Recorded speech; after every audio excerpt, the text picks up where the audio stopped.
so Mutabazi rero njyewe naragize ikibazo mu gihe cyashize, nanjye naranyereye nitura hasi kuko nta ntumwe atanyerera ngo yiture hasi imvura yaguye. Byo ngira ngo abantu benshi barabizi, nagiye mbigarukaho. Hanyuma ntandukanye n'umudamu Mutabazi, Papa Bitangaza ndetse na Pastor Claude. Aba bantu bafashe ya mbere mu kujya kuntungira urugo cyangwa se umugore n'abana. Ese ko Mutabazi yasuye urugo rwanje agatunga umugore wanje n'abana, ubu nanjye nje kumutungira be? Gusa Imana iraherutse kumbwira kuri Apotre Mutabazi. Imana yarambwiye ngo inyungu afite mu gusenya n'umugore we Imana yarazibonye. Ntabwo ari gusenya mu bintu biraho gusa byoroheje, ahubwo hari kibyihishe inyuma, hari inyungu zirenze we ari gushaka cyangwa se ari guharanira. Imana rero iherutse kumbwira ngo nasenya ruriya rugo. Dore tutangiye tugusuhuza kandi tukwifuriza amahoro ndetse n'imigisha biva ku Mana Data twese. Weho mukunzi wacu ukurikirana ibiganiro byacu 5 kuri 5, dufashe umwanya kandi tukwifuriza kugubwa neza mu kazi kawe uri gukora uyu munsi. Birashoboka ko nta kazi waba ufite cyangwa ukaba uri kunyura mu buzima butakoroheye, ibyo bijye bibaho mu buzima, ariko kandi nanone dufashe umwanya tukwifuriza gura no kuboko kwiza kw'Imana kugira ngo iguhindure amateka, ubuzima bwawe burusheho kugenda bumererwa neza cyane. Nge wumva ndi Ngoboka Miriam Theo, nkuko uri kubibona kuri kamera zacu turi kumwe n'umutumirwa, tugira ngo dutangire tumuha ikaze anabigire weho udukurikiye. Turabashuhuje cyane, amahoro y'Imana nabane namwe mwese ndetse n'imiryango yanyu. Yesu nashimwe cyane. Hanyuma ngira ngo abantu benshi baratuzi, nitwa Revera Pasteur Buhungu Abeli, niyo mazina ababyeyi banyise. Ariko nitwa Elia kuva 2006, iryo ni izina Imana yampaye. Imana ibaha umugisha. Reka mpera ahangaha, ubwo turi kumwe na Revera, reka ubanze twinjize muri iki kiganiro mu isengesho. Mana Data wa twese, Imana igira neza, Imana ikiranuka, se w'imfubyi, umugabo w'abapfakazi, turagushimye kandi turaguhimbaje amasaha nk'aya ngaya imbere y'abatureba bose mu izina rya Yesu.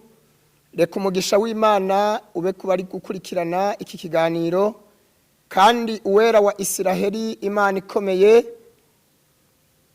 le before the Imana ikomeye, Imana ishoboye ibintu byose, ntabwo ushoboye kimwe. Uri data, ntabwo uri data wacu. Ushoboye byose kuko ushobora n'ibidashoboka.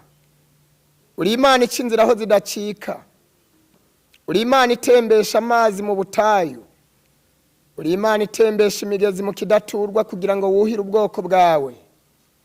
Utuma umuntu apfa cyangwa abaho. Utuma umuntu akira cyangwa akena. Urakenesha ugakenura. Ushira ikuzimu ugakurayo. Ufite ijambo rya nyuma. Uravuga bikaba, wategeka bigakomera. Wimura imisozi itabimenye. Wimura abamukimika abandi. Wakuye ku ngoma Sawuli, ukura Dawidi mu ishamba, yicara ku ntebe y'ubwami arategeka. Haleluya, haleluya. Igihe kimwe ikirori cyabaye, ari kwisereva, ari kwigaburira, ageze ku isorori ya nyuma y'inyama, avuga ijambo rikomeye. Aravuga ngo Mana unteguriye ameza imbere y'abanzi banje. Reka umuntu wese ari bubone iki kiganiro afashwe n'ijambo ry'Imana, afashwe n'amagambo tugiye kuvugira aha hantu, mu izina ry'umwami wacu Yesu Kristo. Urakoze Mesiya, komeza kubana nanjye no kunyobora neza, mu izina ry'umwami wacu Yesu Kristo dusenze twizeye, amen. Abe, wari umaze iminsi ubuze? Nari maze iminsi ndi ku ishuri. Ndi ku ishuri, ndi kwiga ibyerekeranye n'ibihe tugezemo. Nari maze iminsi ntavuga. Imana ishimwe kandi habwe icyubahiro ko yongeye kumpa aka kanya. Hari akantu nigeze mvuga ndi kuganira n'abantu bamwe, kavuga ngo kuvuga ni feza, guceceka ni zahabu. Kubera iki kuvuga ari feza? Kubera iki guceceka ari zahabu? Bifite impamvu, ariko mu magambo make nari maze iminsi nikamufuye ndi kwiga, ndi ku ikosi, ndi mu masomo atandukanye, ariko ndimo no gusenga Imana kugira ngo nzasohoke mfite ibihamya, mfite amapete, mfite icyo kubwira abantu. Yesu aduhana umugisha n'abatwumva bose. Kuri abantu mu rujijo, ni amashuri asanzwe cyangwa ni amashuri y'ubuzima? Ni amashuri y'ubuzima bwo mu mwuka ndetse no mu mubiri. Nk'uko mubireba namwe, isaha igeze, aho ibihe bigeze, uko imihanda imeze mwese murabibona. Imvura yaraguye, imihanda iranyerera, abantu benshi bari kunyerera bakitura hasi. Naho ngaho narindi. Ejo bundi hari umuntu twari turi kuganira ari kuvuga ati ndi kumva nshaka gukora ikiganiro ku rutonde rw'abavugabutumwa banyuze hano kuri ino mihanda, ariko bakaba bamaze kuzima. Ari kuvuga ati Nabila ariko ushobora kuba yarazimye, kuko hari abavugabutumwa ubwo ari kuvuga ba Gihozo, ari kugenda azanamo n'abandi kuvuga tumenya Nabila yarazimye kabisa. Murakoze cyane. Ngewe ntabwo nazimye kandi ntibyanashoboka ko nzima. Ariko nanjye ndabona abantu benshi bazimye. Ariko kandi nanone byari mu gihe cyabyo, kubera yuko erega reka abantu basarura ibyo babibye. Ijambo riravuga ngo icyo umuntu abiba nicyo azasarura. Abifuje kuzimya abandi nibo bazimye mbere. Kandi nta n'igitangaza kirimo, kuko abo Yesu yagiriye neza nibo bavuga induru nyinshi ngo nabambwe. Ntacyo bitwaye, byose biberaho impamvu, niko umubwiriza yavuze. Yes. Ubona ari nk'ihe mpamvu yatumye bazima rero? Impamvu yatumye bazima nuko babibye imbuto batakagombye kubiba. Icyo ni kimwe. Icya kabiri nuko batamenya aho igihe kigeze, kubera yuko turi mu bihe bigoye. Pawulo yavuze, iyo rero abantu baryamye bagasinzira kandi bakaryama ntacyo bumvise, byanze bikunze, iyo umuntu aryamye nabi arota nabi, ariko iyo umuntu aryamye neza arota neza. Rero mu magambo make, ikintu kiri kubitera nyamukuru nuko Satani ari gukora cyane, kuko ni igihe cya nyuma asigaranye cyo gukora. Rero abantu benshi batabaye maso ngo begere Imana, kuko Bibiliya iravuga ngo nitwegera Imana nayo izatwegera, barisanga nyene banyereye bakitura hasi, kuko iyi mihanda imaze kunyerera. Nico kintu numva nababwira.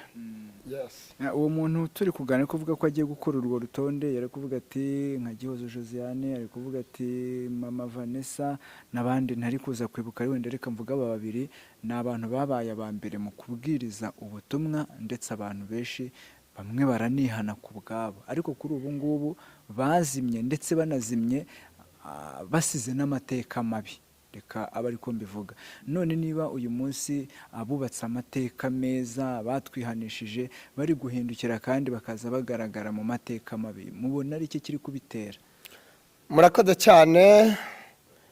Ikiri kubitera nuko ab'imbere bazaba b'inyuma. Ni ukuri kw'ijambo ry'Imana. Rero ikintu cyose cyavuzwe n'akanwa k'Uwiteka cyose kizasohora. Abambere bagomba kuba ab'inyuma, kandi ab'inyuma bakaza imbere. Impamvu ni iyihe? Nuko bibwira ko ubundi ijambo riravuga ngo wowe wibwira ko uhagaze, wirinde utagira utarwa.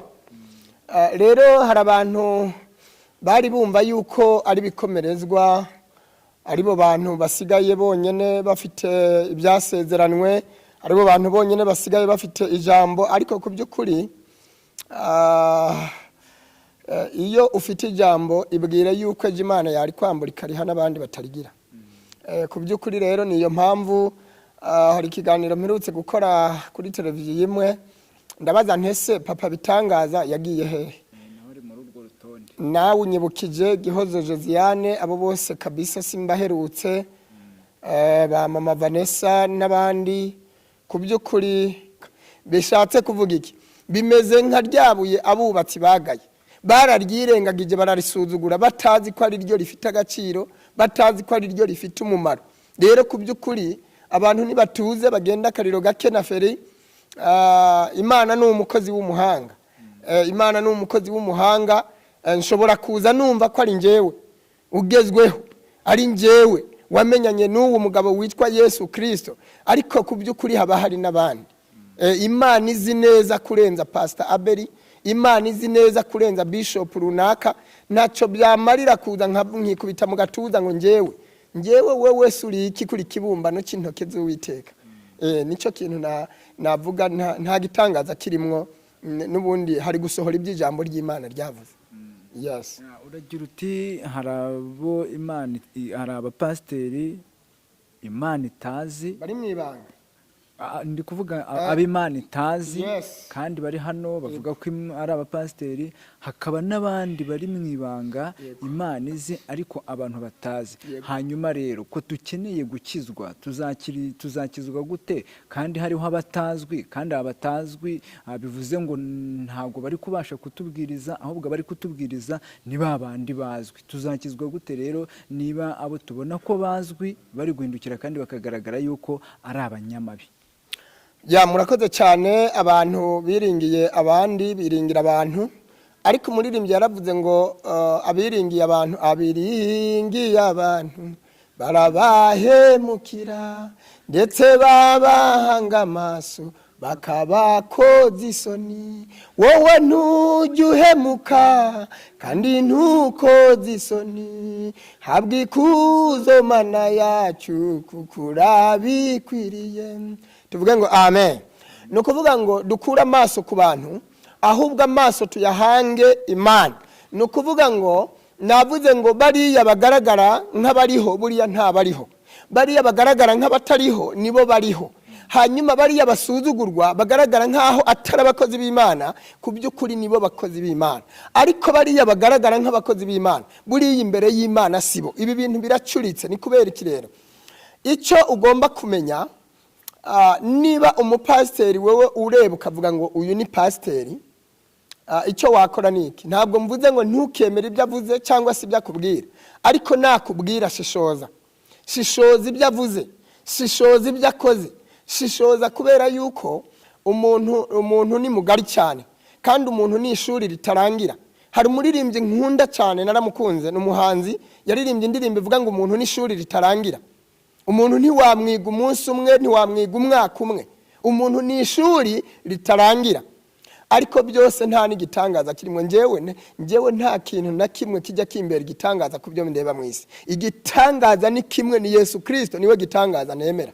Ibindi byose nta gitangaza kirimo. Umuntu ashobora kuba abyibushe ajya akananuka, umuntu ashobora kuba ahaze ajya agasonza, umuntu ashobora no kuba ashonje akarya agahaga. Ni ukuvuga ngo nta gitangaza kirimo mu isi. Igitangaza ni Yesu Kristo wenyine. Rero umuntu ashobora kuba akijijwe uyu munsi ajya akarwa, umuntu ashobora kuba akiranuka mu gitondo nimugoroba agakiranirwa. Ibyo nta gitangaza kirimo rwose. Niba ushaka gukizwa, agakiza nako umuntu ku giti cye. Nurebera kuri runaka, ku by'ukuri warwa. Ntabwo wakizwa, ntabwo wakiranuka. Twireba ku bantu, mwireba ku bantu, mwireba ku Bibiliya iravuga ngo ibigaragara ni iby'igihe gito. Ntitwite ku bigaragara, ahubwo twite ku bitagaragara, kuko nibyo Bibiliya ivuga ngo ni iby'ibihe byose. Rero ku by'ukuri iyi si irimo ibintu byinshi biteye ubwoba, irimo urujijo rukomeye. Ndumva ndibuze kugira ahantu ntangira kuvuga amagambo akomeye. Mbere yuko rero wenda ugera hari amagambo akomeye, uwo muntu twaganiraga ari kuvuga urutonde rw'abazimiye. Yego. Yari kuvuga ati kandi hari n'urutonde rw'abandi bari mu marembera y'abagiye kuzimira. Yari ari kuvugamo nka Pastor Mutesi, ari kuvugamo Apotre Mutabazi wamaje kugaragaza yuko ari kwa Gatanya, ari muri Gatanya. Ari kuvugamo n'umuhanuzi witwa Grace. Yego. Ari kuvuga ati aba nabo bagiye gukurikira abantu bazimiye kubera amateka yabo. Yego. Ya murakoze cyane kumbaza iki kibazo, ntekereza ko ari ikibazo cy'ingenzi cyane ku buzima bw'abadukurikiye. Reka mbanzirize kuri uyu muntu witwa Mutabazi, Apotre Mutabazi. Ubundi Apotre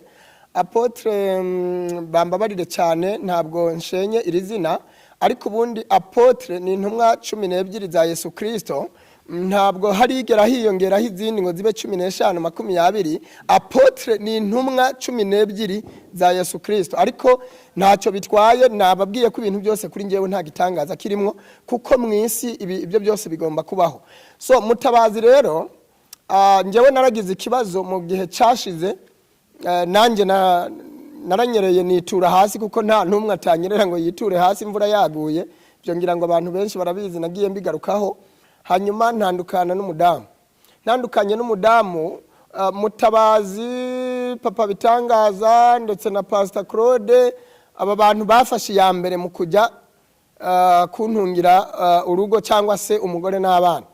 Ese ko Mutabazi yasuye urugo rwanjye agatunga umugore wanjye n'abana, ubu nanjye nje kumutungira be? Mshatse kuvuga iki? Nanjye musurira umugore n'abana? Ariko biragahera nubwo ngewe nabasura, ntabwo nabasura ntwaye kamera bibaye ngombwa ko mbasura. Reka mbabwire ikintu kimwe, icyo umuntu abiba nicyo agomba gusarura. Buriya ntihagire umuntu azakubesha, umuntu yarura icyo yatetse.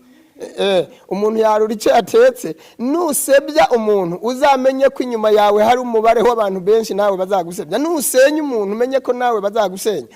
Mutabazi rero nakomere cyane kandi yihangane, ndamukomeje. Ibyamubayeho niwe wabyikururiye, kubera yuko iyo utunze agatoke izindi zikubwira ngo nawe uraba amaso. Bwana asifiwe sana. Ku bantu badukurikiye rero, ntabwo ngewe nishimiye ibyago bya Mutabazi, kuko sinjya nishimira ibyago bya bagenzi banjye. Ariko ku by'ukuri ibintu byose bibaho kugira ngo twige. Nta nubwo tuvuga ngo ntibikabeho kuko bitabayeho. Umugani w'isi uravuga ngo ugenda utabaza ugasaza ari ntacyo umenye. Ibyo byose rero bibaho kugira ngo abanyeshuri bakomeze bige, ni amasomo. Gusa Imana iraherutse kumbwira kuri Apotre Mutabazi. Imana yarambwiye ngo inyungu afite mu gusenya n'umugore we Imana yarazibonye. Ntabwo ari gusenya mu bintu biraho gusa byoroheje, ahubwo hari kibyihishe inyuma, hari inyungu zirenze we ari gushaka cyangwa se ari guharanira. Imana rero iherutse kumbwira ngo nasenya ruriya rugodore inkoni irabanguye yitegura gukubita. Ahubwo inama namugira, nagende yiyunge nawe. Haleluya. Nta nubwo mvuze ngo abantu ntibasenya, ibibazo birabaho.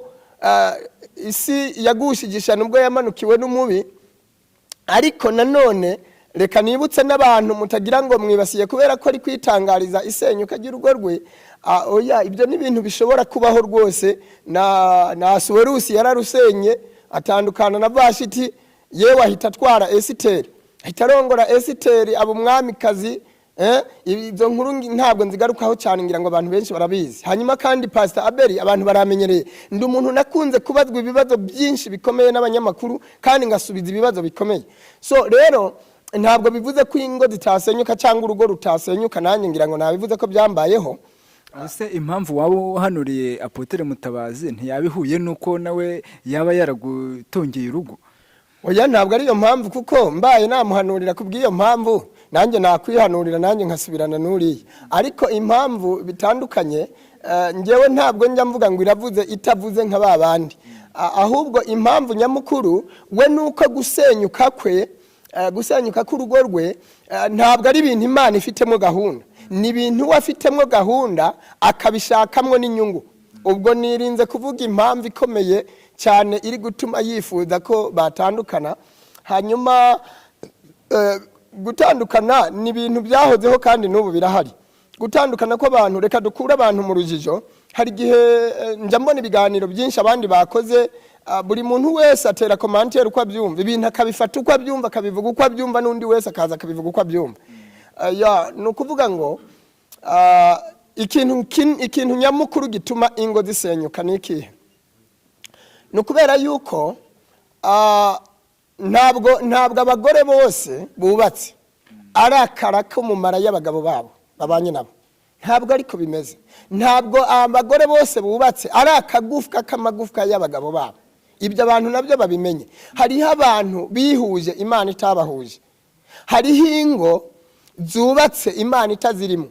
Hariho abantu bubaka kubw'amarangamutima. Urugero, urakenye, ubonye umugore w'umukire ufite amafaranga menshi, ubanye nawe kuko wari ukenye ukabubonye ubutunzi.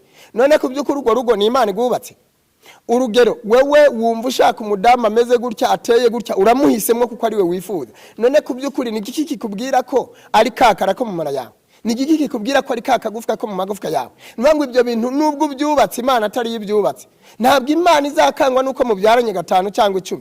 Igihe cyose igufwa, igihe kizagera igufwa risange rigenze ryaryo. Nubwo birashoboka ko umugabo azatandukana n'umugore babyaranye 5 cyangwa 10. Yego, wasanga rero ugiye kubishyigikira ahangaho bishyigikiye na Apotre Mutabazi yabahagaze mu kuri. Ndabisobanura neza.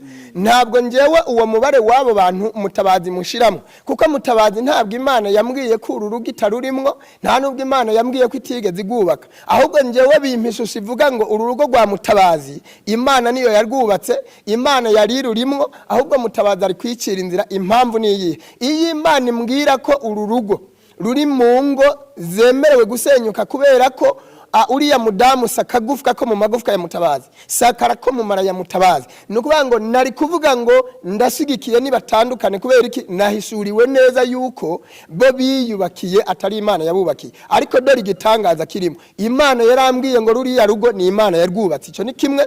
Kabiri, Imana urumva ko yiteguye no kumukubita inkoni kuko avuye mu masezerano. Urumva rero urwo rutandukanye n'urwo. Hari abantu basenya, ngewe nkabanaza nkabashigikira mu isenya ryabo. Hanyuma rero ugiye gushyigikira ko hari ingo zaba zemerewe gutandukana? Yes, of course. Ushingiye kuki? Nshingiye kuki nabisobanuye, ni nabyo ndi bukomeze gusobanura. Hariho ingo zubatse Imana itazi. Yego, hari ingo zubatse zubakiye ku marangamutima atari Uwiteka yazubatse. Kandi wibuke ko igiti cyose data tateye kizarandurwa. Ni ukuvuga ngo iyo wubatse wowe wubatse ushingiye ku marangamutima. Urugero, ngewe nkunda mu buzima bwanjye, ngewe nkunda imodoka. Uyu munsi kuba ntayifite ndi gutega nk'abandi bose ni ikibazo kindwaje umutima. So ni ukuvuga ngo hari igihe rero umuntu afatwa kubera ikintu akunda cyangwa kubera ikintu yararikiye. Yego, niba utwaye umugore, kuko urugero nk'ubu umugore ampaye imodoka kuko ariyo nkunda, ngewe ndayemeye uyu mugore turabanye kuko ampaye imodoka. None ku by'ukuri uru rugo ni igiki cyizeza abantu ko uyu mugore ari akagufwa ko mu magufwa yanjye? Nuko byabaye Imana ireba itigeze ibibuza, ikemera ko mushakana, swat ikemera ko mubyarana. Ari aho ngaho ntiyatuma mubana kuko ibifite ubushobozi bwo gutuma bitaba, kandi ntiyanatuma munabyarana kuko ifite n'ubushobozi bwo gutuma mutabyarana. Urakoze cyane, ubagije ikibazo gikomeye. None se indaya ntizibyara, zihabwa abana n'abandi?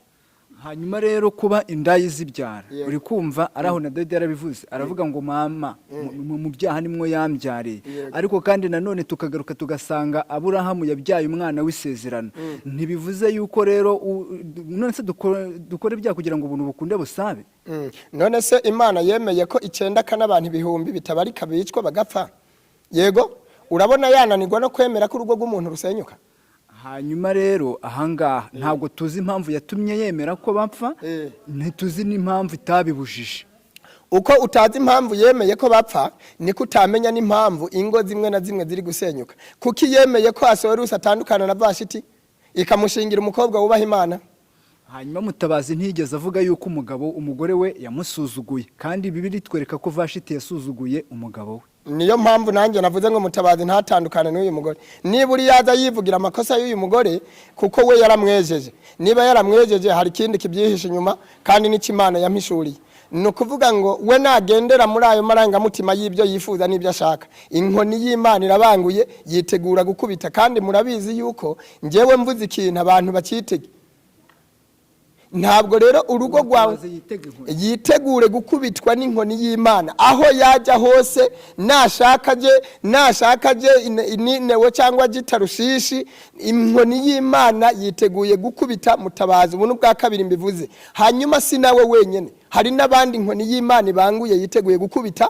Profete Moses arimwo, Claude arimwo, Noheli arimwo. Abo bantu bose inkoni y'Imana irabanguye. Nibatarekeraho ngo bave mu nzira zimwe barimwo bave bahinduke kandi banahindukire. Inkoni y'Imana iriteguye gukubita.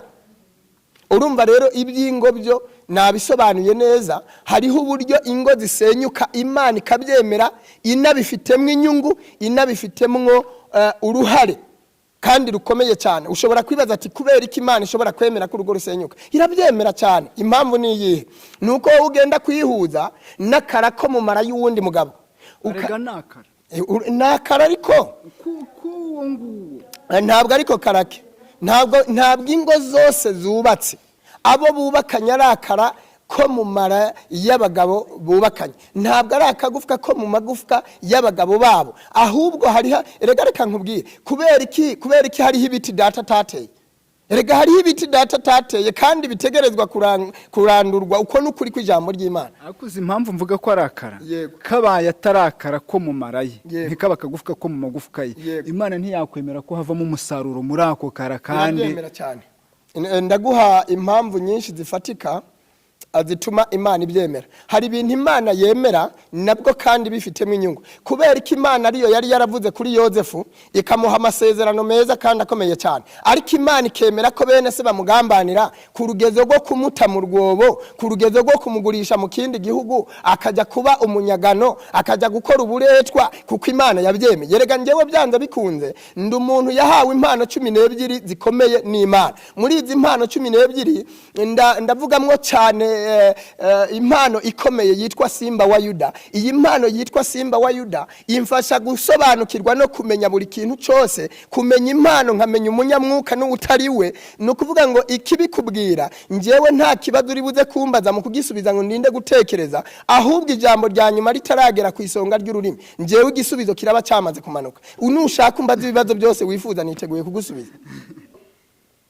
Urugo rwose impamvu. Yego. Ijambo ry'Imana ryarabivuze ravuga ngo mbere yuko Imana iremera amanjije ikora inama. Yego.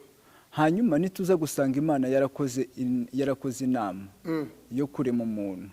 Hanyuma Imana yemeye yuko harimwe umuntu, yemera ko harimwa umuntu utazagira aho arererwa naho arererwa kubera yuko ababyeyi batandukanye. Wewe rero wa munyamakuru we ndagukunze cyane. Impamvu ngukunze ni iyihe? Nuko uri kubaza icyuzi nka mwarimu. Niba uvuga ngo Imana ntishobora kwemera yuko urugo runaka rusenyuka, kubera iki yaremye umuntu nk'uko bivuze ikamushira mu isi, yarangiza igafata Satani amaze gukora amakosa mu ijuru ikamushira muri yasi yaremeyemo umuntu? Kubera iki yabyemeye ndetse ikagerekaho ijambo rivuga ngo wasi wugusha igishano kuko umanukiwe n'umubi? None wanavuze ngo Imana ntiyabyemera ngo kumpuza n'umuntu ngo ejo ngo tukabyarana ngo kandi Imana ibona ko urwo rugo rutazakomera. None niba idashobora kumpuza nawe ngo ibyemere ko tunabyarana? Yego. Kuko Imana yemeye gushira Satani mu isi, ese Imana ntiyari ishoboye kwica Satani? Kiriya gihano yamuhaye ikamumanura ku isi kandi izi yuko ku isi hatuye abantu yiremeye. Ntabwo Imana yari ifite izindi nzira yamunyuzamwo ariko Satani ntaze gutura mu bantu? Cyangwa se ntiyari ishoboye kumwica karangira kavaho? Kubera iki Uwiteka yabyemeye ko Satani aza ngo abane n'abantu? Hanyuma ejo bundi ijambo ry'Imana ndatekereza ari Yohana batari Yuda handitse aravuga ngo ni hahirwa uwihanganira umugerageza. Ni Yohana ari kubyandika mu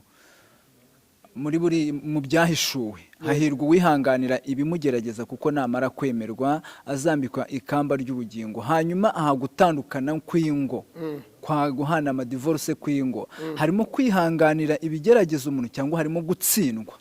Ya urakoze cyane. Nje nakubwiye ntinagukunze cyane kubw'ibibazo uri kumbaza. Uravuze ngo hahirwa uwihanganira ibimugerageza byose. Uwo muntu rero ubasha gushobora kubyihanganira ku by'ukuri ni uhirwa, ni ufite amahirwe. Ariko wa wundi utabishoboye nawe ni ukuvuga ngo Bibiliya iragaragaza yuko hariho umunyambaraga n'umunyantege nkeya, ikagaragaza ko hari abakomeye hari n'abadakomeye, hari abakomeye hari n'aboroheje, ikagaragaza ko hari habaswa hari n'abanyabwenge. Mujye musobanukirwa ko ibi byose biberaho icyarimwe kutugirira umumaro. Yego. Kuki yashyizeho ibiti byo kutugirira umumaro n'ibitari byo kutugirira umumaro? Yashyizeho ibiti biribwa ishiraho n'ibitaribwa, yashyizeho ibiti byera imbuto nziza ishiraho n'ibiti byera imbuto. Byose ariko bifite umumaro byose bifite icyo Imana yabishiriyeho kugira ngo bitwigishe. Rero mu magambo make, hahirwa cyane aba bantu bashoboye kwihanganira ibi bintu bibagerageza, ariko ntitwirengagize ko hariho abantu badafite aya mahirwe yo kubyihanganira. Uwashoboye kubyihanganira wenda ahabwa 10 ku 10, ariko wadashoboye kubyihanganira nawe wenda arahabwa 3 ku 10. Hanyuma rero ahangaha mu ishuri hahembwa uwatsinze. Hanyuma uyu watsinzwe ari mu baraganwa na Kristo cyangwa ari mu bajyana na Satani? Iyo umuntu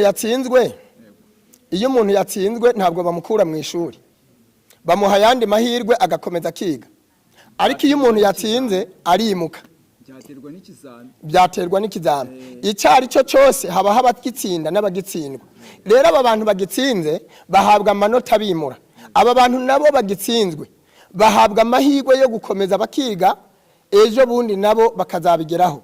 Ntabwo abantu bose bashobora guhererwa amahirwe rimwe, kubera ko ntihabaho kubahana. Niyo mpamvu ubona hariho barebare n'abagufi, niyo mpamvu ubona hariho abakene n'abakire, niyo mpamvu ubona hari ab'inzobe n'ab'ibikara, niyo mpamvu ubona hari ababyibushe n'abashonje, donc n'abananutse. Urumva ibintu byose biberaho impamvu wewe utanamenya, Imana yirayiza, ariko byose bibaho kubera impamvu runaka.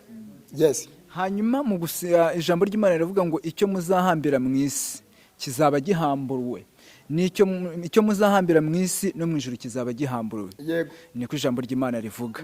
Hanyuma nk'izi gatanya akenshi na kenshi ugasanga ni abantu basezeranye imbere y'amategeko n'imbere y'Imana, kandi imbere y'Imana nta gatanya ibayo, kandi bamaze guhambirirwa mu itorero.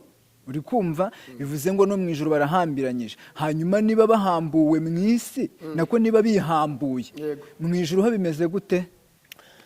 Urakoze cyane. Ese ikintu gikozwe n'abantu n'igikozwe n'Imana, igifite agaciro ni ikihe? Ntekereza ko ari igikozwe n'Imana. Hanyuma sanga hari ijambo risa rivuguruza ngo mu ijuru ibihambiriye mu isi. Hari ubwo hari ijambo rivuga ngo mu ijuru tuzabihambura, riravuga ngo ibihambiriye mu isi no mu ijuru birahambiriye. Urakoze cyane. Biterwa n'uwabihambiriye. Ubu tuvugana hariho abantu bitwa abahambirizi, bazi guhambira ikintu ku buryo uwundi ataza ngo agihambure, ariko navuze ngo biterwa n'umuhambirizi. None urugero, ntekereza ko iryo jambo rivuga kuri twebwe abakozi b'Imana, sibyo? Icyo muzahambira mu isi, ubwo n'ububasha twahawe n'Imana. Ndahita nkubwira rero ku bantu bakiriye ubu bubasha. Hariho abantu baje biyitirira ko babuhawe ariko batarabuhawe, abo niyo bahambiriye birahambuka.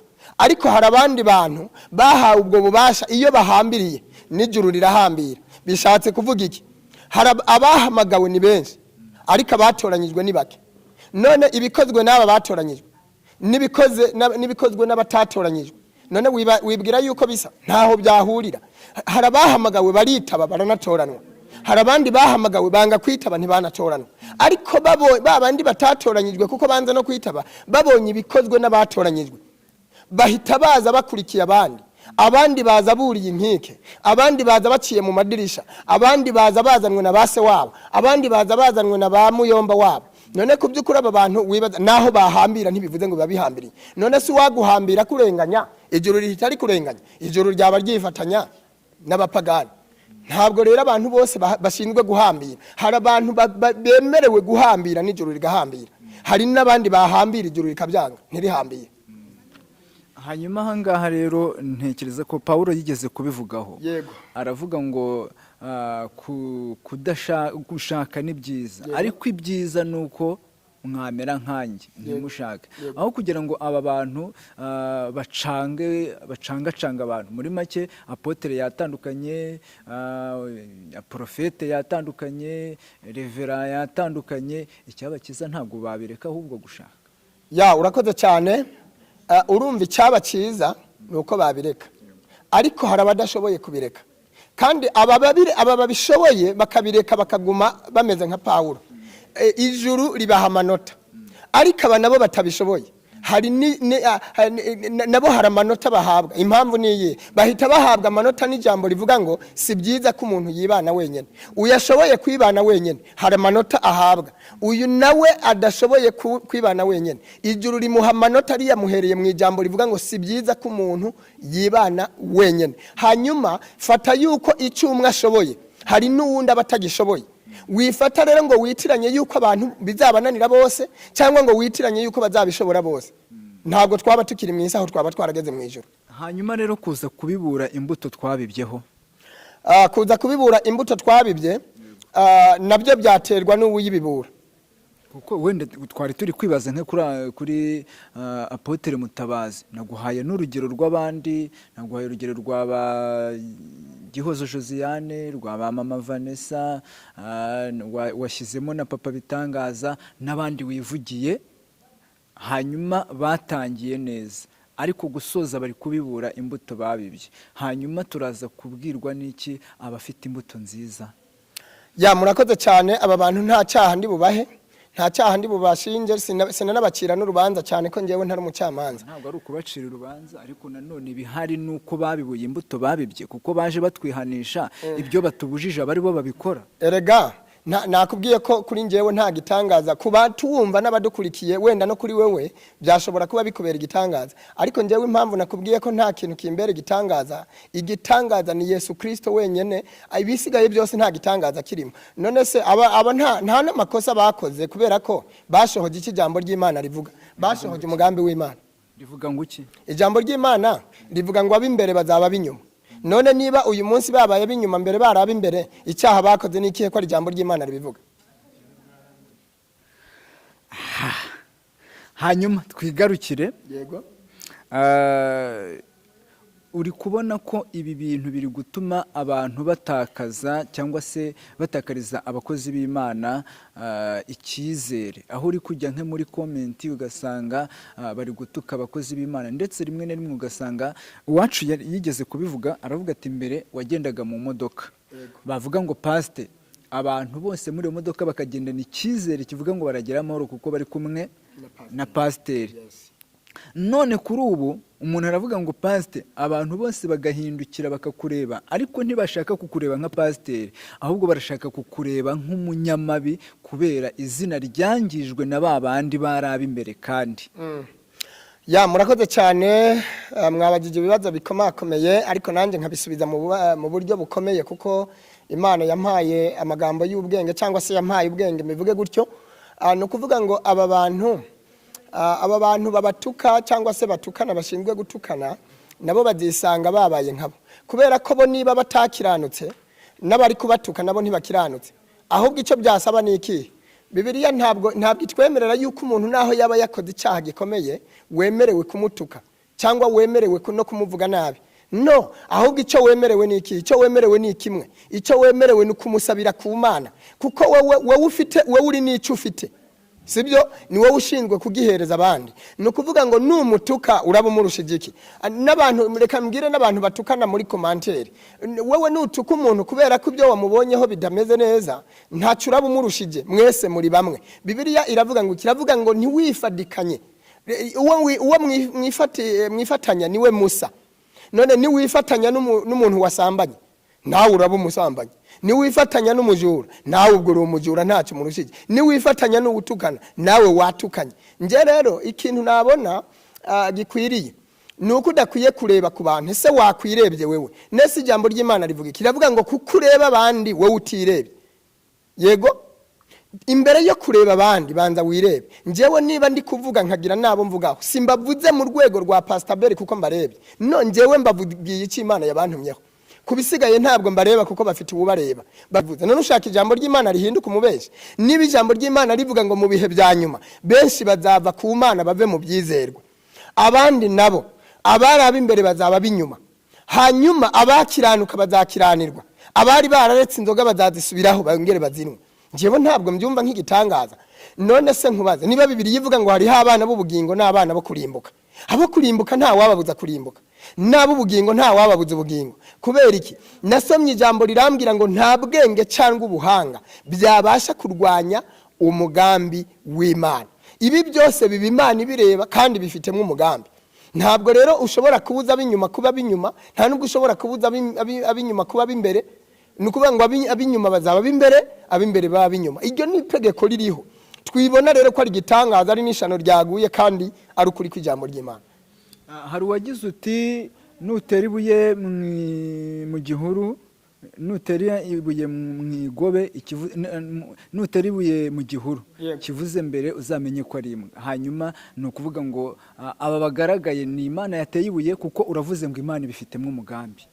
Aba bagaragaye bwa mbere ndavuga ngo Imana nayo ibifitemo uruhare. Kubera iki? Niba Imana ihembeye umuntu icyo yabibye akaba ari nacyo asarura, n'ibihembo bimukwiriye. Hanyuma kabiri, urumva niba ijambo rivuga ngo umuntu icyo biba nicyo azasarura. Niba wabibye ibigori ugomba gusarura ibigori, niba wabibye amasaka ubwo urasarura amasaka, niba wabibye icyo umuntu abiba nicyo asarura. Hanyuma aba bantu bari gusarura ibyo babibye. Nubwo twababona biyamatsa wenda kuri iyi mihanda, yego, nubwo twababona nk'abantu bakomeye ndetse bari mu mwuka w'Imana, ariko niba birangiye bitagaragaye nk'uko tubyumva, njyewe mpita mbifata yuko nizo mbuto zeze. Nese umuntu nasarura imbuto zeze, umuntu arajya gusarura imbuto ziteze. Kandi cya kabiri, kuko abantu bifuza gusarura inzabibu ku munyinya, ku mahwa, kuko abantu bifuza gusarura insukoni ku matovu, ntabwo bikunda, ntabwo bishoboka. So ikintu gikomeye numva nabwira abantu, wowe niba waragenzuye ukabona umuntu ari umukozi w'Imana, bishimira Imana kandi unamusengere. Hanyuma dukunda kumva n'abantu benshi bakomanta ngo urumva ngo abanaba ngo batse amaturo, ngo bahawe amafaranga, ngo bibye umuntu, ngo bariye amafaranga. Yes, erega nawe barakayajya ahubwo banayongere cyane.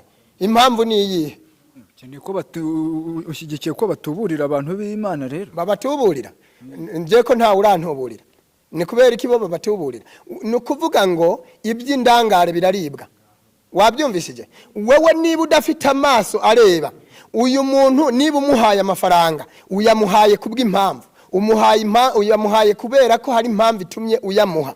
Wenda biraterwa, ntabwo njyewe nshobora kumenya impamvu yatumye uyamuha, wenda n'amasezerano mwagiranye. Bibiliya iragaruka ikavuga ngo amasezerano y'abantu babiri yubahirizwa. Yego, niba rero uyamuhaye mufite ikintu mwumvikanye, habe naho atakuzuza inshingano mwumvikanye, wiza kubitubwira, twebwe ntibitureba. Ni ukuvuga ngo wewe icyatumye yamuha ni wowe ukizi, n'icyatumye nawe yahabwa ni wakizi. Icyakora niba yakubeshe wowe ukizera ko ari ukuri, hari Imana izabimubaza, hari Imana izabimuhora. Ariko reka mbwira abantu ngo gutanga ntabwo ari kosa. Ntitujye tushira abantu mu rujijo, tujye tubwira abantu bajijuke. Niba njyewe hari uburyo wampa, ufite uburyo umpaye, reka mbabwire, njyewe ntimuzampa y'ubuginga, ntimuzampe n'ay'ubujiji, sibyo? Njyewe mumpa yankwiriye yanjye, kandi ayuri bumpe Imana ibe yabigizemo uruhara, ibe yayangeneye. Ndaguha urugero, sibyo?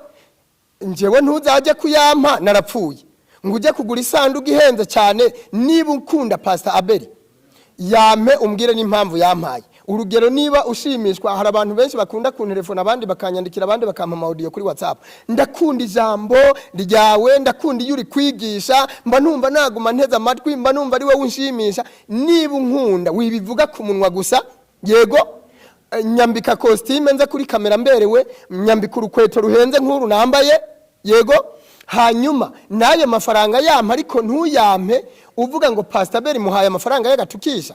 Yampe kuko unkunda, uyampe kugira ngo ushigikire umurimo w'Imana cyangwa ivuga butumwa riri muri nje. Yewe n'imodoka wayimpa, kuko ushobora kuvuga ati uyu mugabo ari mu ijambo ry'Imana, uyu mugabo ari mu impano y'Imana. Wewe niba wabibonye, korera umugisha kuko uzi kuzawuhemberwa. Wimpa amafaranga uzajya kwicuza, wingurira imodoka uzajya kwicuza. Andikisha wumve ko ijuru ryakwandikiye, uvuge ngo nkoreye umugisha. Ejo ntuzaca inyuma ngo ujye kuvuga ngo Pastor Abeli yarantuburiye mugurira imodoka. Niba wumva ko ibyo uzabikora, ntayo nshaka ntuyime. Ariko ni wumva ko ukoreye Imana, yego, birashoboka ko wankunda ukampa kuko nkiriho. Ntuzampe narapfuye. Niba utampaye nkiriho narapfuye, uzabyihore ko sinzaba ndi kubireba. Hanyuma nk'aba bapasiteri, isengesho ryabo aba ari ituro. Dushyigikire yuko kandi iri turo ritangwa akenshi na kenshi usanga riba riherekejwe n'ubugesikoro. riterwa n'uburyo ryatanzwe. Ni ukuvuga ngo ituro ntabwo Bibiliya ivuga ko ritemewe. Ituro riremewe. Urugero twasoma, reka turebe ikintu kijyanye n'ituro muri Luka. Turebe Luka ibice 5, turebe ikintu kijyanye n'ituro mu bice 5 muri Luka ibice 5 umurongo dusome uw'13 n'uw'14, nidushaka dusome n'uw'15 ntacyo bitwaye. Haravuze ngo Yesu ubwe, umutwe wewe w'iri jambo haravuze ngo Yesu akiza umubembe. Sibyo? Mwibuke ko Yesu yakijije ababembe 5. Yesu ntabwo byamushimishije. Yego wenda tubwira abantu ko turi no kugana ku musozo, ko si ngombwa ngo tubwire abantu ibintu byinshi. Buriya nje ntabwo mbereyeho kwemeza abantu, ariko ku by'ukuri tuvuga menshi bakumva make. Urakoze cyane. Kandi buriya nta nico wakora ngo ushimishe umuntu. Uraba uri muremure ukabizira, waba uri mugufi ukabizira, uri inzobe ukabizira, n'igikara kikabizira, ububyibushe akabizira, n'unanutse akabizira. Nta kintu na kimwe ufite wakora ngo unezeze umuntu. Niba Yesu ataranejeje abantu, yarabagaburiye amafi n'imigati, yarabakizirije ababo indwara zananiye abaganga, nta wundi muntu ufite ikintu na kimwe yakora ngo kinezeze abantu. Yewe n'aba perezida bayoboye ibihugu ntacyo akora ngo ashimishe abaturage bose, agira abamwemera n'abatamwemera. So hano rero haravuze ngo Yesu akiza umubembe. Ni ukuvuga ngo Yesu yakijije ababembe 10, hagaruka gushima umwe. Ntago byanejeje Imana ko hagarutse gushima umwe. Iyo baza gushima bose, gushima rero ni gute? Ntabwo ari ukuvuga ku munwa gusa, kwari ukuzana ituro ry'ishimwe. Reka duhita tubireba ku murongo w'13 muri ibi bice 5 muri Luka. Havuze ngo iki? Haravuze ngo Yesu arambura ukuboko amukoraho, ati ndabishaka akira. Muri ako kanya indwara ye imuvamo. Aramwihanangiriza cyane ngo hatagira umuntu abibwira, ati ahubwo genda wiyereke umutambyi, uture ituro ryo kwihumanura nk'uko Mose yabitegetse, ngo bibabere ikimenyetso cyo kubahamiriza yuko ukize. Ni ukuvuga ngo ese ubundi reka tuvugishe ukuri, kuko abantu bajya ku mupfumu bagatanga amafaranga kandi menshi. Ese kuki umukozi w'Imana, njewe ntabwo mvuze ngo abantu ntibabyumve nabi, ntabwo njewe mvuze ngo abantu nibaka amafaranga abantu bagiye gusengera. Oya, ahubwo wowe usengerwa, njewe si ngombwa ko ndinda kukubwira ngo amafaranga. Ahubwo wowe wakagombye kuvuga ngo uyu muntu ni umutambyi. Yego Bibiliya iravuga ngo kwizera kudafite ibikorwa, kudafite imirimo. None wowe urizera gusa, we ntiwagira icyo ukora, sibyo? Ariko njewe ntabwo nemerewe kukubwira ngo mituro ngusengere.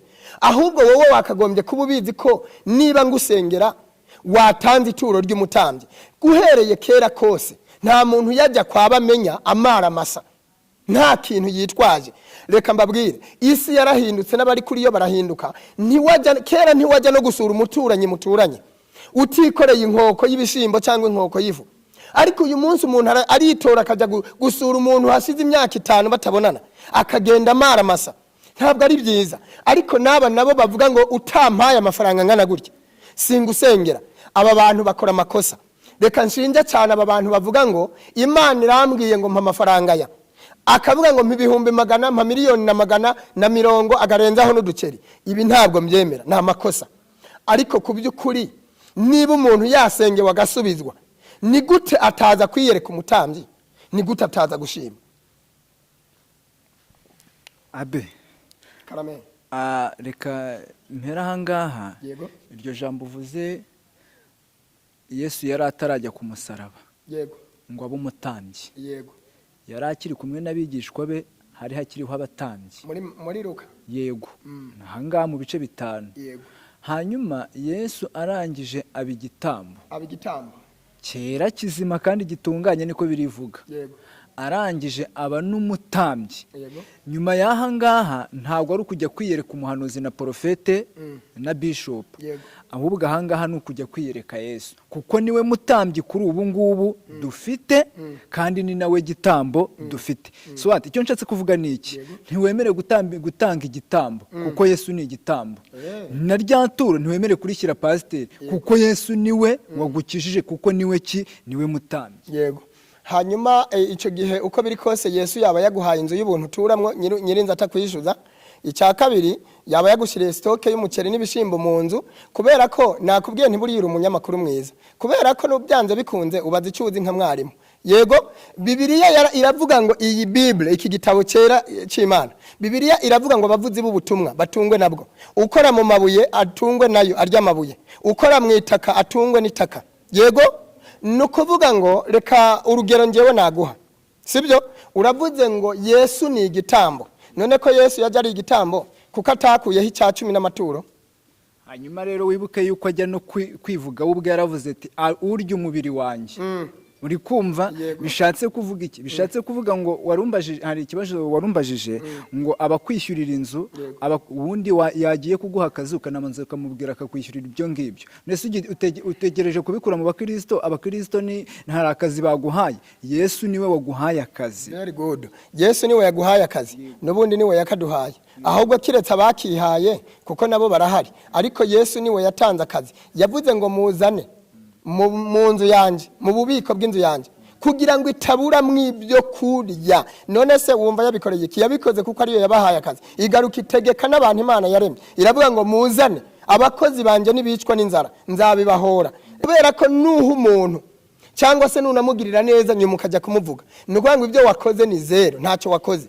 Byihorere, ahubwo uyu muntu muha ibintu bishobora kumugirira umumaro. Ku by'ukuri hari abantu batanga ibiryo kandi ari abanyagisho ribi. Njewe rero ntabwo nshaka kurya ibiryo by'umunyagisho ribi. Uyu munyagisho ryiza nje niwe nshaka ko ngaburira. Wewe unkurikiye kuri izi kamera cyangwa se kuri izi televiziyo zitandukanye, niba uri umunyagisho ryiza ni wewe nshaka ko ngaburira. Uyu munyagisho ribi nje ntabwo nshaka ko ngaburira. Yego, nukuvuga ngo ntabwo, niba wavuze ngo Yesu Kristo niwe gitambo, wibuke ko Yesu Kristo aba muri twebwe. Sibyo? Twebwe turi insengero Imana ibamwe, nta nubwo ari ziriya bafunze.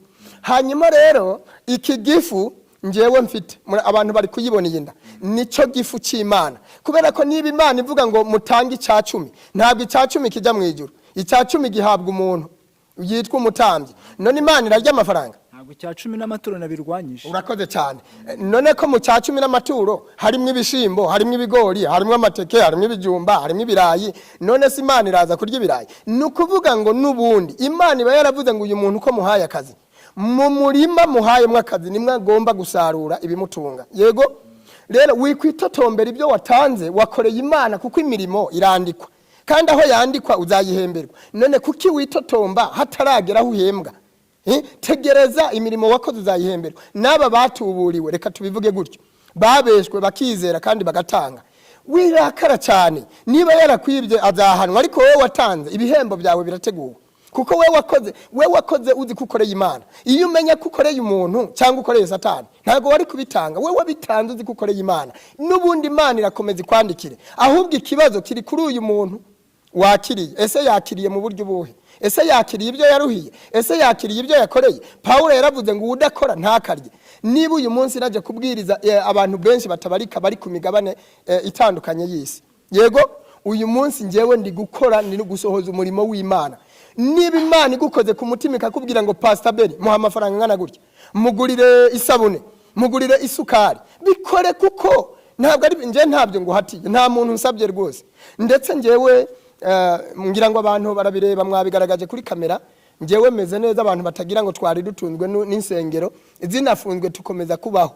Ijambo ry'Imana riravuga ngo mukiranutsi uko byaba kose azabeshwaho no kwizera. Imana iracyafite ubundi buryo. Haleluya. Abo yahaye akazi izakomeza ibahembe. Ahubwo abantu bafite ibibazo nabihamagaye batahawe akazi, aba bantu bihaye akazi Imana itabahaye, baraje bakubitwe inzara bice. Ariko nje nta bwoba mfite bw'ibihe biri imbere n'ibyo tugezemo. Nta bwoba mfite bw'ibihe, n'indirimbo yaririmbwe n'umuhanzi yitwa Frank Musabwa. Nje nta bwoba bw'ibihe mfite. Kubera iki? Data yampaye akazi arihagije. Nje nkora mu rwego rwo hejuru, ruri hejuru y'izindi nzego. Ntabwo nkora mu bwami bwa Satani, si nkora no mu bwami bw'isi. Nje nkora mu rwego ruri hejuru, mu bwami bw'Imana niho nkora. Rero ahantu njewe nkora ntabwo bazamura ibiciro by'ibishimbo n'umuceri n'amavuta n'ibiki byose, no, kandi ntibirukana abakozi. Muri uru rwego njewe nkoramo nemerewe kubaho kandi ubuzima bwiza. Rero wewe unkurikiye wampa cyangwa utampa, ibyo ntacyo bintwaye. Nzi ko Uwiteka Imana antungisha ubuntu bonkwiriye. Imana ibaha umugisha. amazina ni Revera Pasiteri Buhungu Abeli. Nimero ya telefone wifuza ko tuganira cyangwa ko dusengana Imana, biranashoboka ko wangira inama cyangwa nanjye nkayikugira.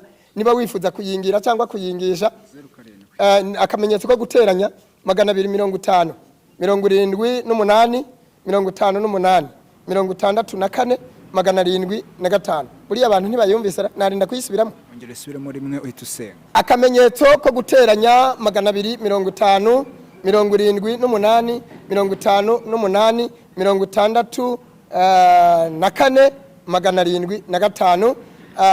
Ni Revera Pasiteri Buhungu Abeli. Reka dusenga Imana. Mana mu izina rya Yesu, uri Imana yera kandi kiranuka muri byose, uragahora ku ngoma iteka ryose. Tusengeye abantu bose bumvise iki kiganiro, ntabwo dusengeye ijambo kuko ubwaryo rirasengeye, ahubwo iri jambo riherekeresha ibikorwa, kandi usobanurire abatwumvaga bose kugira ngo abantu babashe gusobanukirwa no kumenya aho igihe kigeze, kuko ibyavuzwe byose bizasohora, nta kintu na kimwe kizabisubiza inyuma. Icyakora turabasengeye Imana kugira ngo ubahe wa mutima wari muri Kristo Yesu. Nayo ubundi ntabwo twabasha kwemeza abantu, ni ukuvuga ngo bataremeye Yesu natwe ntibazatwemera, abatakunze umwami wanjye nanjye ntibankunda. Icyakora haleluya, ndashihamya neza ntashidikanya yuko abantu bafite Imana ndetse bafite ubwenge bw'Imana, bafite ubumuntu, bafite gutahura no gusobanukirwa baracyahari, kuko ijambo ryarambwiye ngo haracyariho 7,000 bitarapfukamira Bayali. Birashoboka abantu baducira imanza, birashoboka abantu batwitiranya, birashoboka abantu badutera amabuye, birashoboka abantu batuvuga uko tutari, ariko mu izina rya Yesu reka udushigikire kandi uherekereshe ibikorwa amagambo y'akanwa tuvuze, mu izina ry'umwami wacu Yesu Kristo. Reka ibitashoboka bishoboke, ibyo abantu bibwira ko bitashoboka bishoboke, ibyo abantu bibwira ko bitashobasha gukoreka bikoreke. Reka abantu babone neza y'Imana, reka abantu babone imirimo n'ibitangaza ikore. Ibitangaza wakora kera n'uyu munsi uracyabikora, kuko ijambo rinyemeza kuko wari uri kera n'uyu munsi ari kukiri, uri Imana idahinduka. Rero ibitangaza wakoreye i Sidoni, ibitangaza wakoreye i Makedoniya, reka ubikore kuri buri muntu wese wumvishije kino kiganiro, mu izina ry'umwami wacu Yesu Kristo w'i Nazareti, uwera wa Isiraheli, Imana ikomeye, Imana ya Abrahamu, Imana ya Isaka, Imana ya Yakobo, intare yo mu muryango wa Yuda, igishitsi cyo mu muryango wa Dawidi. Reka ukore ibikomeye, indwara zikire, ababashwe babohoke, ingumba zibyare, abashowe mu manzu baburanire, kuko nasomye ijambo mu Migani 8:15. Iri jambo ryarambwiye ngo ninjye wimika abami, ngaho igikomangoma guca imanza zitabera. Reka ubacire imanza kandi usobanura ibidasobanutse, mu izina ry'umwami wacu Yesu Kristo. Umuntu wese ku kibazo afite, Imana mubera igisubizo. Reka babone gutabara kw'Imana nkorera, reka babone gutabara kw'Imana yampamagaye, reka babone gutabara kw'Imana mvuze, none aka kanya byemerwe, none aka kanya bisohore, none aka kanya bibonesha amaso, none aka kanya bisobanuke, kuko ubasha gusobanura ibidasobanutse. Wowe ushobora ibidashoboka, wowe uca inzira aho zidacika, wowe utembesha amazi mu butayu, utembesha imigezi mu kidaturwa, kugira ngo wuhire abantu bawe. Nyemerera ubagirire neza. Mesiya, ndaguhamagaye. Duhamagaye Imana Data wa twese n'Umwana n'Umwuka wera, duhamagaye ubutatu butagatifu, duhamagaye Imana ishobora byose. Nyemerera umuntu wese umubera igisubizo, kuko wowe uri igisubizo cy'ibibazo byacu, kandi wowe ntabwo ujya uhana umuntu n'umwe, ntabwo uri Imana itadutererana. Nanjye ungarukeho bundi busha kandi ungirire neza, kandi nanjye nandikirwe umubyizi mu izina rya Yesu. Reka ibintu byose ubishire kuri gahunda, kuko ni wowe ugira uko bigenza bikemera. Imisozi kurweho, abantu bari bafite imisozi bari imbere itandukanye, niyo mpamvu dusenze ngo imisozi kurweho. Ntabwo nzi buri muntu wese umusozi ahanganye nawe, ariko icyo nzi nuko igihe kimwe wabagije umusozi urawubaza ngo wiyitiki imbere y'umugaragu wanjye Zerubabeli. Imisozi iri imbere y'abantu b'Imana isenyuke mu izina rya Yesu. Girira neza abo kugirira neza, girira impuhwe abo kuzigirira, kuko mu izina rya Yesu ndabizi neza ko byanze bikunze hari abufashe mu kiganza, kandi umuntu ari mu biganza by'Uwiteka nta kintu na kimwe cyamukura muri uko kuboko. Mu izina rya Yesu nzinganishije abubaha Imana, nzinganishije abemera intumwa n'abahanuzi. Ijambo ryaravuze ngo ubakiriye abanyakiriye, ijambo ryaravuze ngo ubemeye abanyemeye, ngo ariko uwanze intumwa abayanze n'uwayitumye. Hanyuma umushumba ntaruta sebuja, haleluya, n'intumwa ntiruta uwayitumye. Ariko byanze bikunze ni wowe utwemeza abantu bakatwemera, ntabwo twebwe twakwemeza abantu. Reka rero byose ubibemwo kandi ubigenze neza, habwa icubahiro muri byose. Reka ukoreshe itegeko uganze ku buzima bwa buri wese. Tubisabye Imana mu izina rya Yesu, amen. Amen.